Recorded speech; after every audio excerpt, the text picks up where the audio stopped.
soldier killed in action in Iraq in 2003, has condemned delays in providing body armour to troops. Sergeant Steve Roberts, a tank commander, was killed by his own side during a riot in Basra. Delivering a narrative verdict, the Oxfordshire Assistant Deputy Coroner Andrew Walker said he would not have died had he been wearing enhanced body armour, which should have been available to all soldiers by then. The failure to supply it, he said, was unforgivable and inexcusable. A patient and a healthcare worker have died in hospital after contracting a superbug which has never previously caused deaths in a medical setting. The PVL strain of MRSA was identified at the University Hospital of North Staffordshire in Stoke-on-Trent.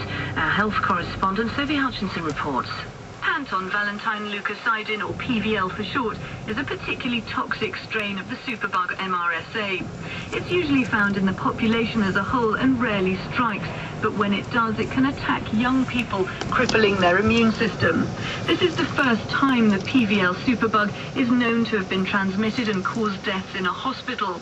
The BBC understands that the two people, one a patient who died in March and the other a healthcare worker who died in September, were both young mothers.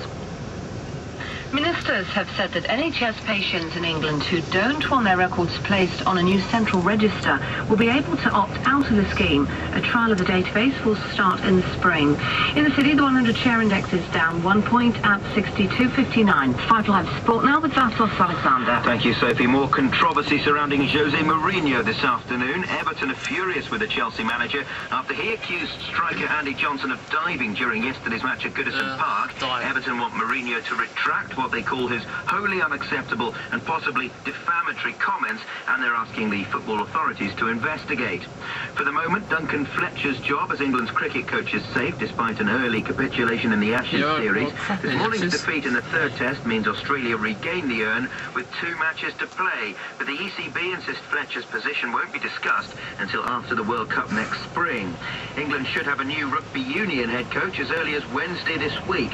The chairman of the RFU, Martin Thomas, has told Five Live that all being well, he hopes to make an announcement in 48 hours.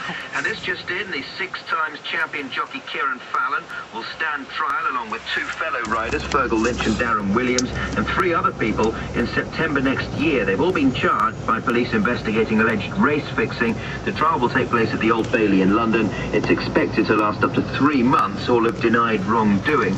And Simon, just to finish off with that athlete who was disqualified from the talking about a gender test, and I was just wondering, well, then she failed a gender test. As much as I was hoping to tell you it was just literally drop your trousers, it isn't. It's all DNA based, and I don't really understand it. Can I just say DNA and leave it at that? So you take a DNA based test to find out whether you're male or female? Yeah. And that's how it comes. That's how it comes about. I did see your version of it somehow more straightforward, but maybe. Yeah, I know. Look, she's got a willy, it's a bloke. Go home. I don't think you're going to get the job somehow for your medical analysis.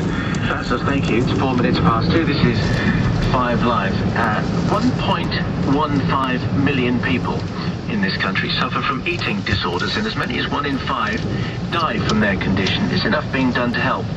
Christmas is a time where people think specifically about this issue. Let me introduce you to Professor J. Hubert